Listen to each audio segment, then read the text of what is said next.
একটা হাতা কিভাবে কাটিং করতে হয় সহজে আপনাদেরকে আমি দেখাবো, যাতে আপনারা খুব সুন্দরভাবে সহজ করে এই হাতাটা কাটিং করে নিতে পারেন। আমি এটা হাতার জন্য একটা পার্ট আছে, এই পার্টটাকে আমি ডবল করে ভাঁজ করে নিয়েছি। নেওয়ার পরে এই কাপড়টাকে আবার ডবল করে ভাঁজ করে নিতে হবে, আর এইদিকে যে কাপড়টা আছে সেই কাপড়টা নিচের দিকে ভাঁজ করে নিতে হবে।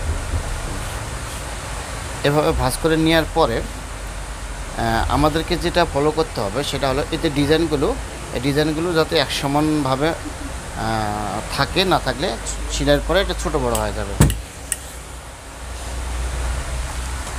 তাহলে এখানে যেহেতু এটা নর্মাল হাতা, আমরা এই ডিজাইন বরাবর সুন্দর করে সোজা করে একটা দাগ টেনে নেব, 1 ইঞ্চি বাইরে একটা দাগ টেনে নেব। এখান থেকে আমরা হাতার যে লম্বাটা সেটা ধরবো। হাতার লম্বা হলো 17 ইঞ্চি। এই 17 ইঞ্চি লম্বা, হাফ ইঞ্চি সেলাইয়ের জন্য বাতি রাখতে হবে। এখানে আমরা ডাউন দেবো 3.5 ইঞ্চি। তারপর এভাবে সুন্দর করে সোজা একটা দাগ টেনে নিতে হবে আমাদেরকে। নেওয়ার পরে হাতার মোহরি আছে 10.5, 10.5-এর অর্ধেক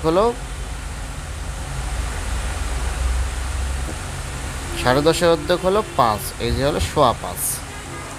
আর এখানে আরমোলের মাপটা আপনাদেরকে আমি এটা ভালোভাবে থিওরি বুঝিয়ে দেই, যাতে কোনোভাবেই যেন আর নেক্সট টাইম আপনাদের ভুল না হয়।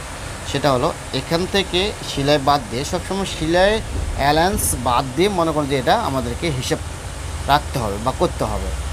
এই দেখেন এখান থেকে সোজাসুজি কত আছে 8, আমরা সেম এখান থেকে আমরা এখানে দেবো 8 ইঞ্চি 2 সুতা, হাফ ইঞ্চি বেশি দিতে হয় আমাদেরকে। এভাবে এখান থেকে 8 ইঞ্চি 2 সুতা দিলাম। তারপর এখান থেকে আমাদেরকে স্কেলটা বা শেপ কাটটা আমাদের বডি শেপ অনুযায়ী, আসলে হাতার শেপ অনুযায়ী এগুলো দিতে হয়। এগুলো প্র্যাকটিক্যালি মনে করেন যে যদি যতক্ষণে আপনারা না করবেন, তাছাড়া আপনারা সহজভাবে জিনিসগুলো বুঝতে পারবেন না। এখন এই শেপটা যেহেতু 44 ইঞ্চি বডি, আমি এই শেপটা একটু ভাসানো অবস্থায় দিতে হবে, বেশি রাউন্ড শেপটা দেওয়া এখানে যাবে না। যদি দেওয়া হয় তাহলে সেক্ষেত্রে এটা টাইট হয়ে যাবে, এই জন্য একটু ভাসানো শেপ দিতে হবে আমাদেরকে। তারপরে মোড়ার শেপটা সুন্দর করে ড্রয়িং করে নিতে হবে আমাদেরকে। এভাবে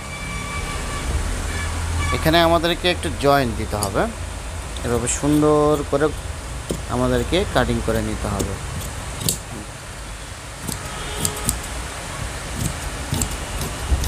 এইভাবে আমাদেরকে কাটিং করে নিতে হবে।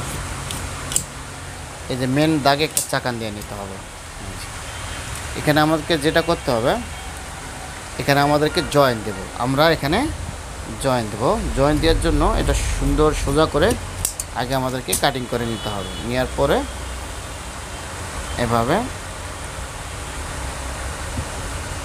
এই কাপড়টা মিলায়ে,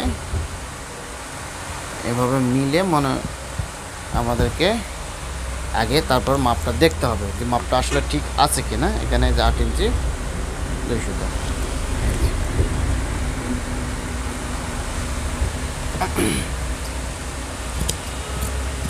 এভাবে জয়েন দিতে হয়।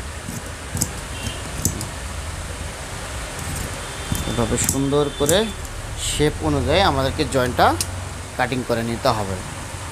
আবার এখানে একটা চাকান দিয়ে নিতে হবে, এখানে একটা চাকান দিতে হবে। এখন আমি 2টা হাতা মিলে একসাথে তালপাট কাটিং করে নেব। এর ভিতরে 2টা একসাথে ধরবো, 2 হাতার। এভাবে ধরে সুন্দর করে এই তালপাটটা কাটিং করে নিতে হবে। আর এখানে আলপিন দিয়ে আমাদেরকে আটকাই দিতে হবে।